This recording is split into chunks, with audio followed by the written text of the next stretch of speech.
India's number 1 varicose veins hospitals ఐబీసీను సంప్రదించండి. మీ నొప్పి లేని ప్రయాణాన్ని ప్రారంభించండి. నమస్తే, మీరు చూస్తుంది సుమన్ టీవీ. నేను మీ కీర్తి. నాతో పాటు ప్రముఖ ఆస్ట్రాలజర్ బ్రహ్మశ్రీ గోరుగుంట్ల సురేష్ బాబు గారు ఉన్నారు. నమస్తే సురేష్ బాబు గారు. కీర్తి గారు నమస్కారం అండి. సో ఆగస్ట్ 1 నుంచి 31 వరకు ద్వాదశ రాశుల వరకు ఎలా ఉంటుందో తెలుసుకోబోయే ముందు ఆగస్ట్ నెలలో రాబోయే పండుగల గురించి ఒకసారి మాట్లాడుకుందామండి. సో కీర్తి గారు, మనకి ఆగస్టు మంత్ వచ్చేటప్పటికి అష్టమితో స్టార్ట్ అవుతుందండి. అష్టమితో స్టార్ట్ అయ్యేది మాసం మనకి శ్రావణ మాసం అష్టమితో స్టార్ట్ అయ్యి సప్తమి భాద్రపద మాసంతో ఎండ్ అయిపోతుంది అనమాట. ఈ యొక్క 31 డేస్లో చాలా చాలా విశేషకరమైన పండగలు తర్వాత పర్వదినాలు ఉన్నాయి. అవి ఏంటో చూద్దాం. ఫస్ట్ వచ్చేటప్పటికి మనకి శ్రావణ మాసం అనగానే శుక్రవారాలు చేసుకుంటాం, సోమవారాలు చేసుకుంటాం, మంగళగౌరి వ్రతాలు చేసుకుంటూ ఉంటాం అనమాట. బట్ మోస్ట్ ఇంపార్టెంట్ పండుగ, అందరూ మోస్ట్ ఫేవరబుల్ ఏంటంటే వరలక్ష్మి వ్రతం చేసుకుంటూ ఉంటాం. వరాలు మనకు ఉంటాయి కాబట్టి మనం అనుకుంటాం అడిగితేనే కోరికలు మనకు దేవతలు ఇస్తారని. అడగకుండా కూడా చాలా కోరికలకు మనకు ఆల్రెడీ అమ్మవారు ఇస్తూనే ఉంటారనమాట. ఒక మనిషి ఉదయం నుంచి సాయంత్రం లెగిసే వరకు 800 కోరికలు దేవతలు అడగకుండానే మనకి ఇస్తూ ఉంటారు. మనం చూస్తూ ఉంటాం, వింటూ ఉంటాం, నిద్రపోతూ ఉంటాం, లెగుస్తూ ఉంటాం. టిఫిన్ కావాలి, బ్రేక్ఫాస్ట్ కావాలి, లంచ్ కావాలి, డిన్నర్ కావాలి, స్నానానికి నీళ్లు కావాలి, ఐఫోన్ కావాలి, ఇన్స్టాగ్రామ్ కావాలి, యూట్యూబ్ కావాలి, ఇవన్నీ ఆటోమేటిక్గా వచ్చేస్తుంటాయి. మనం అడగం కదా, బై డిఫాల్ట్ వచ్చేస్తూ ఉంటాయి అనమాట. అలా వరాలు ఆటోమేటిక్గా మనకి ఇచ్చే లక్ష్మి కాబట్టి వరలక్ష్మి అంటారు. ఆ రోజున మనకి గ్రాటిట్యూడ్ చూపించాలి. ఇంకా వరలక్ష్మి వ్రతం చేసుకుంటాం, మంగళగౌరి వ్రతము.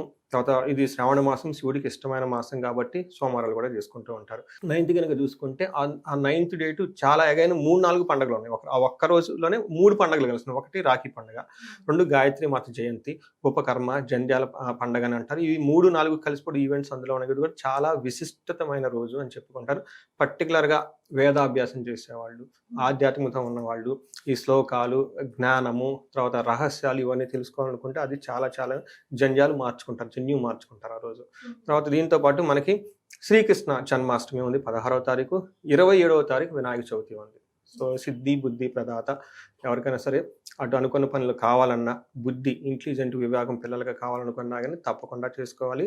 వరలక్ష్మి వ్రతం ఎవరైతే చేసుకుంటారో కంపల్సరీగా ఇది కూడా చేసుకోవాలి. ఇది ఒక సీక్రెట్. ఎందుకంటే అమ్మవారి చెంచలాక్షి అటు ఇటు కదులుతుంటారు, ఒకసారి నిలకడగా ఉంటారు. బట్ అమ్మవారి స్ట్రాంగ్గా మన దగ్గరే ఎప్పుడు నిలబడి ఉండాలంటే దత్తపుత్రుడైన వినాయకుడిని పూజ చేసుకోవడం చాలా చాలా ముఖ్యం. సో ఇవి చాలా ముఖ్యమైన పండుగలు అవన్నీ అందులో ఉన్నాయి కాబట్టి ఆధ్యాత్మికంగా ప్రతి ఒక్కళ్ళు గడిపి అష్టైశ్వర్యాలతోటి భోగభాగ్యాలతో ఉండాలని చెప్పేసి మనం కోరుకుందాం. కర్కాటక రాశి వారికి ఆగస్ట్ 1 నుంచి 31 వరకు ఎలా ఉంటుందో తెలుసుకుందాం. ఈ మాసం కనుక చూసుకుంటే కర్కాటక రాశి వాళ్ళకి మిక్స్డ్గా ఉండే రిజల్ట్ ఉంటుందండి. కొంతమందికి జాబులు ఇబ్బంది పడే అవకాశం ఎక్కువగా ఉంటుంది, కీర్తి ప్రతిష్టలకు కొంచెం ఇబ్బంది పడే అవకాశం ఎక్కువగా ఉంటుంది. అండ్ ఓవరాల్గా చూసుకుంటే ఒక 50-50, కొంత విషయాల్లో బాగుంటుంది, కొన్ని విషయం బాగుండదని మనం చెప్పుకోవాలి. ఎందుకంటే ఈ మంత్లో కొంచెం వీళ్ళు ఆలోచించుకొని ప్లాన్ చేసుకుంటే బాగుంటుంది అని చెప్పేసి మనం చెప్పుకోవచ్చు. ఫస్ట్ కర్కాటక రాశి కనుక చూసుకుంటే ఇందులో పునర్వసు 4వ పాదం ఉంటుంది, పుష్యమి 1, 2, 3, 4 పాదాలు, ఆశ్లేష 1, 2, 3, 4 పాదాలు అంతా కర్కాటక రాశిలో ఉంటారు. పేరు బలం కనుక మనం చూసుకుంటే హీ, హూ, హే, హో, డా, డీ, డూ, డో అన్న లెటర్స్ అంతా కూడా కర్కాటక రాశి. ఈ అక్షరాలు మోరార్లెస్ ఇదే సౌండ్తో వాళ్ళ పేర్లు ఉన్నా కానీ మనకి కర్కాటక రాశి కింద వస్తారని తెలుసుకోవాలి.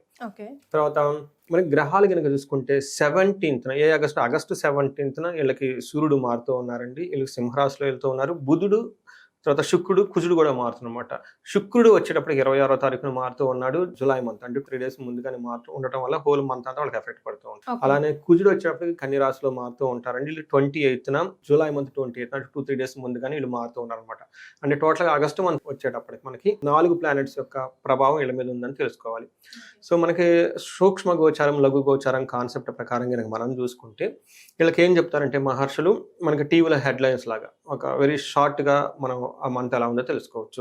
మనం కనుక చూసుకుంటే వీళ్ళకి ధనం, ధనలాభం, పరాభవం, అర్ధప్రాప్తం. అంటే ఏ ప్రకారంగా కనుక చూసుకున్నా కానీ ధనం, అర్ధప్రాప్తి, విత్త సిద్ధిం అంటే ఏ ప్రకారంగా చూసుకున్న ధనం విషయంలో చాలా బాగుంటుందని మనం చెప్పుకోవచ్చు. అయితే పరాభవము, అవమానం జరిగే అవకాశం ఎక్కువగా ఉంటుంది.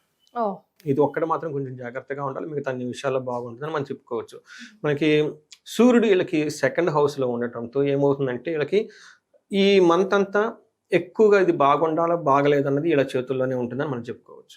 ఇది ఎందుకంటే 50-50గా ఉంది.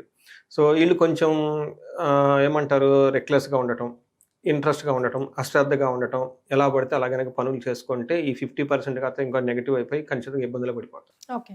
అందుకని 50% గాడ్ బాగుంది, మిగతా 50% మీరు కొంచెం ఇంటెలిజెంట్గా ఉండేసి ఏది చేయకూడదు ఏది చేయాలని ఆలోచించుకొని టైంతో ఉండాలి. త్వరగా వెళ్ళకుండా ఉంటే చాలా మంచిది.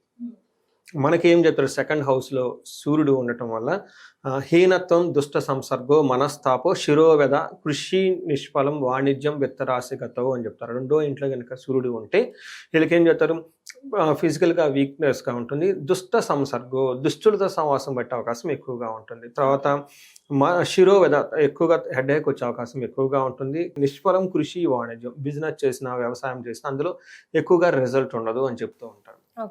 లాస్ట్లో వస్తే అని చెప్పలేం కానీ రిజల్ట్ అయితే ఉండదు అని చెప్తూ ఉంటారు. కాబట్టి కొంచెం జాగ్రత్తగా ఫలితం ఉండకపోవచ్చు. బట్ బేసికల్గా మనుషులకి దుష్ట సంసర్గం, చెడు సవాసాలు పెట్టే అవకాశం ఎక్కువగా ఉంటుంది. ఆ తర్వాత మళ్ళీ బాధపడతారు, అయ్యో అనవసరంగా పడ్డాము ఏంటి అని చెప్పేసి. ఆల్రెడీ ఉన్న పరిస్థితి 50-50గా ఉంది. దీంట్లో ఇంకా చెడు సవాసాలు పెట్టేసి వాళ్ళేదో చేసి ఇది కాస్త పోతుంది. కాబట్టి ఈ మంత్ కొంచెం జాగ్రత్తగా ఉండటం ఈ కర్కాటక రాశి వాళ్ళకి ఎంతైనా అవసరం. తర్వాత వీళ్ళకి గొడవలు అయ్యే అవకాశం కూడా ఎక్కువగా ఉంటుంది. కొంచెం జాగ్రత్తగా ఉండాలి. గొడవలు అయితే అని మీకు ముందుగా తెలిసింది కాబట్టి కొంచెం దూరంగా ఉండండి. ఎవరిని ఏదైనా అన్నా కానీ దాన్ని పట్టించుకోకుండా అలా ఏమంటారు, చూసి చూడనట్టు అంటారు చూడండి, అలా వదిలేసుకుంటూ వెళ్ళిపోతే బాగుంటుంది అని చెప్పుకోవాలి. నెక్స్ట్ కుజుడు వీళ్ళకి యోగ్యతని ఇస్తూ ఉన్నాడండి, చక్కగా తీసుకొస్తున్నాడు. కానీ కుజుడు ఇచ్చే యోగ్యతకరమైన రిజల్ట్ వీళ్ళకి ఎక్కువగా ఎక్స్పీరియన్స్ విపరీత వేద ఉండటం వల్ల మనకి ఏం చెప్తారంటే శాస్త్రంలో మహర్షులు, కుజుడు 3వ ఇంట్లో ఉంటే విత్తలాభం, ఆరోగ్యం, ఇష్టసిద్ధి, సుఖావహ, వస్త్రలాభో, ధన ప్రాప్తి, తృతీయగా కుజ అని చెప్తారు. అంటే ఈ ప్రకారంగా చూసుకుంటే ధనం విషయంలో లాభం ఉంటుంది, ధాన్యం విషయంలో లాభం ఉంటుంది. తర్వాత ఇష్టసిద్ధి, సుఖావం, అనుకున్న పనులు అయితే చక్కగా జరుగుతుంది, లగ్జరీగా కంఫర్టబుల్గా ఉంటారు అని చెప్పొచ్చు అనమాట. మనకి ధన ప్రాప్తి ఉంటుందని చెప్తారు. అయితే ఇవి ఎక్కువగా వీళ్ళకి ఎక్స్పీరియన్స్ అవ్వరు అని చెప్పుకోవచ్చు. అంటే అంత హై లెవెల్లో ఉండు, తక్కువగా ఉంటుంది, మోడరేట్గా ఉంటాయి అని చెప్పుకోవాలి. ఇంతే కాకుండా వీళ్ళకి ప్రాఫిట్ ప్రకారంగా ఏది చూసుకున్న జాబ్లో బాగుంటుంది, మనీ విషయంలో, ప్రాఫిట్ విషయంలో చాలా చక్కగా బాగుంటుందని మనం చెప్పుకోవాలి. అయితే 3వ గ్రహం మనం ఎక్కువ ముఖ్యంగా చెప్పుకునే గ్రహం ఏమంటే శుక్రుడు అని చెప్పుకోవాలి. శుక్రుడు వీళ్ళకి 12వ స్థానం ఉండటం వల్ల ఇది అగైన్ అంత అనుకూలంగా లేదని మనం చెప్పుకోవాలి. శుక్రుడు 12వ స్థానంలో ఉంటే శత్రుపీడ, చోరబాధ, అతిక్లేశ, మహద్భయం, కృషి ఆది సర్వ విఘ్నాంచ, ద్వాదశకే భృగో అని చెప్తారు. ఏదైనా కనుక పని చేస్తే అందులో కూడా రిజల్ట్ రాదు. మనం ఇందాక చెప్పుకున్న సూర్యుడు సరిగ్గా రిజల్ట్ ఇవ్వరు, శుక్రుడు కూడా సరిగ్గా రిజల్ట్ ఇవ్వరు. తర్వాత ఏదైనా కనుక కష్టపడితే అందులో ఆటంకాలు వచ్చే అవకాశం ఎక్కువగా ఉంటుంది. మహాద్భయం, ఏదో ఒక కారణం నుంచి ఎక్కువగా భయపడే అవకాశం ఎక్కువగా ఉంటుంది. బేసికల్గా వీళ్ళు దుష్ట సంసర్గ, దుష్టులతో సమాసం పెట్టేసి తర్వాత ఏదో ఒక దాంట్లో సోషల్ ప్రిస్టేజ్లు ఇవన్నీ వచ్చేస్తుంది. దాంతో భయంగా ఉండేసి మళ్ళీ బాధపడుతూ ఉండటం, అయ్యో తప్పు చేసాము, ఈ టైప్ సిచ్యువేషన్స్ వచ్చే అవకాశం ఎక్కువగా ఉంది. కాబట్టి కొంచెం కేర్ఫుల్గా ఉంటుంది. సో ఇది మనకు సీక్రెట్ ఆల్రెడీ ముందుగా చెప్పాం కాబట్టి మిగతా అన్ని విషయాల్లో బాగుంది. కాబట్టి ఆ విషయాల్లో కొంచెం జాగ్రత్తగా ఉంటే మిగతా విషయాల్లో బాగుంటుంది. రైట్. మరి నక్షత్రాల ప్రకారం కర్కాటక రాశి వరకు ఎలా ఉంటుందండి? సో నక్షత్ర ప్రకారం కనుక చూసుకుంటే వీళ్ళకి మిక్స్డ్గా ఉంది అని చెప్పుకోవాలి. ఫస్ట్ ఇందులో పునర్వసు, పుష్యమి, ఆశ్లేషం 3 నక్షత్రాలు ఇందులో ఉంటాయి. పునర్వసు వాళ్ళకి కనుక చూసుకుంటే ఐశ్వర్యవంతంగా ఉంటుంది, సంపదలు, ధనలాభం ఉంటుంది, మృష్టాన్నం అంటే చక్కగా ఫుడ్ అంతా తింటూ ఉంటారు. ఇవన్నీ పాజిటివ్ సైడ్లో ఉన్నాయని చెప్పుకోవాలి. నెగటివ్ సైడ్లో ఏమంటాయంటే కలహము, నాశనము అని 2 చూపిస్తూ ఉన్నాయి. అంటే గొడవలు అయ్యే అవకాశం ఎక్కువగా ఉంటుంది. ఈ గొడవలు కూడాను వీళ్ళు ఎగ్జిక్యూట్ చేయాల్సిన వర్క్ గురించి, లేదంటే వాళ్ళ యొక్క అన్నాదమ్ముల గురించి గొడవలు వచ్చే అవకాశం ఎక్కువగా ఉంటుంది. ధనం గురించి కూడా వీళ్ళకి గొడవలు వచ్చే అవకాశం ఎక్కువగా ఉంటుంది.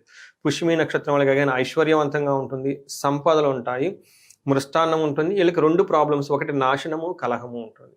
అంటే ధనం విషయంలో అనుకున్నదే రాక ఇబ్బంది పడే అవకాశం ఎక్కువగా ఉంటుంది, గొడవలు అయ్యే అవకాశం కూడా ఎక్కువగా ఉంటుంది. తర్వాత ఆశ్లేష నక్షత్రం వాళ్ళకి ఐశ్వర్యం ఉంటుంది, సంపదలు ఉంటాయి. అయితే వీళ్ళకి ఛాలెంజెస్ కలహము, నాశనము అని 2 చూపిస్తుంది. కాబట్టి ఎక్కడో వాళ్ళకి గొడవలు అయ్యే అవకాశం ఎక్కువగా ఉంటుంది. అనుకున్న పని కాక ఆ పని రిజల్ట్ రాక ఇబ్బంది పడే అవకాశం ఎక్కువగా ఉంటుంది. నాశనం అనేది చూపిస్తూ ఉంటుంది. కాబట్టి వీరికి ఇంతవరకే ఉన్నాయి. కాబట్టి మిగతా వేరే లత్త అవి ఏమీ లేవు. చాలా స్ట్రైట్ ఫార్వర్డ్గా ఒక ముక్కలో చెప్పాలంటే 50-50గా ఉంది. ఆ 50%ని బాగు చేసుకోవాలి లేదా ఇంకా ఇబ్బంది పడాలనేది ఇలా చేతిలో ఉందని చెప్పుకోవచ్చు. రైట్. సో మరి వాళ్ళకి ఎలా దిశానిర్దేశం, ఎలాంటి రెమెడీస్ చేసుకుంటే బాగుంటుందంటారు? సో రెమెడీస్ చెప్పే ముందు చాలా మందికి ఆల్మోస్ట్ 2 years నుంచి నేను ప్రతిసారి చెప్తూ ఉంటాను, ధనానికి ఎవరు ఇబ్బంది పడకూడదు, ధర్మార్థ కామ మోక్షాలు అని చెప్తూ ఉంటారు. మనకు పురుషార్థాలు అంటే పుట్టిన తర్వాత ఫస్ట్ ప్రతి మనిషి చేయాల్సింది ఇవి. వన్స్ అపాన్ ఏ టైము మనకి మోక్షం అనేది మోస్ట్ ఇంపార్టెంట్ అన్నట్లు ఉండేవాళ్ళు. ఆ తర్వాత రాను ఇప్పుడు ఏమవుతుందంటే జాబ్ దొరకడానికి కష్టంగా ఉంది, బతకడానికి కష్టంగా ఉంటుంది, ధనం సంపాదించడం ఇంకా కష్టంగా ఉంటుంది. వచ్చిన ధనం నిలబెట్టుకోకుండా ఇబ్బంది పడిపోతూ ఉంటారు. ఈ ధనమే మన దగ్గర లేకపోతే ఇంకా కామం ఏముంటుంది, మోక్షం ఏముంటుంది, స్టక్ అయిపోతారు. ఇలా ఉండకూడదు. ధనం ఫిల్ అవ్వాల్సింది చాలా ఇంపార్టెంట్. అందుకే నేను ఎప్పుడు కుబేర పాశుపత అభిషేకం, తర్వాత మహాలక్ష్మి విశేష హోమం ప్రతి చోట ప్రతి ఒక్కరికి చెప్తూ ఉంటాను. చాలా మందికి వాళ్ళ ఇళ్లలోనూ ఆఫీస్లో చేయడం కూడా జరిగింది ఆ హోమాలు, పూజలు. అయితే ఈ క్రమంలో కొంతమంది మాకు సామూహికంగా రేట్ తక్కువ దాంట్లో ఏదైనా ఉంటే ఎప్పుడు ఉంటే చెప్పండి అని కొంతమంది చెప్పడం జరిగింది, అడగటం జరిగింది.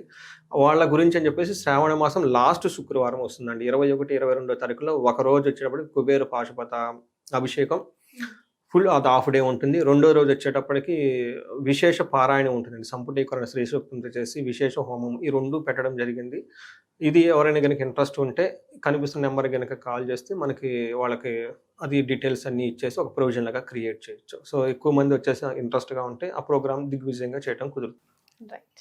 సో ఇది కాకుండా వీళ్ళ కనుక చూస్తుంటే నాశనము, కలహము ఈ రెండు చూపిస్తూ ఉందండి. వీళ్ళకి చేయాల్సింది ఏంటంటేనండి, లక్కీగా వీళ్ళకున్న సమస్యలకి మనకి శ్రావణ మాసం కూడా కోఇన్సిడెన్స్ అవటం చాలా బాగా జరిగింది. ప్రతి శుక్రవారం చక్కగా చేయమనండి. లక్ష్మీనారాయణను ఎక్కువగా పూజ చేయాలి. తర్వాత కుజుని యొక్క వీళ్ళకి వాళ్ళ గొడవలు వచ్చే అవకాశం ఎక్కువగా ఉందంటే సుబ్రహ్మణ్యేశ్వర స్వామిని పూజించడం, మంగళవారం రోజు 1 కేజీ కందులు కనుక దానం చేస్తూ ఉంటే సరిపోతూ ఉంటుంది. వీళ్ళకి ఇంటెన్సిటీ బాగా ఎక్కువగా ఉంది గొడవలు. ఓకే, వాళ్ళు భరించలేకపోతున్నారు అనుకున్న టైంలో ఈ టైంలో వాళ్ళు చండీ హోమం చేయించుకున్న, మన్యు పాశుపత అభిషేకం చేయించుకున్నా కానీ చాలా బాగా కలిసి వస్తుందండి వీళ్ళకి. సో ఇంతవరకు చేసుకుంటే చక్కగా ఉంటుందని చెప్పేసి మనం అనుకోవచ్చు. చాలా సంతోషం సురేష్ బాబు గారు. కర్కాటక రాశి వారికి ఆగస్ట్ 1 నుంచి 31 వరకు ఎలా ఉంటుందో తెలియజేశారు. ధన్యవాదాలు.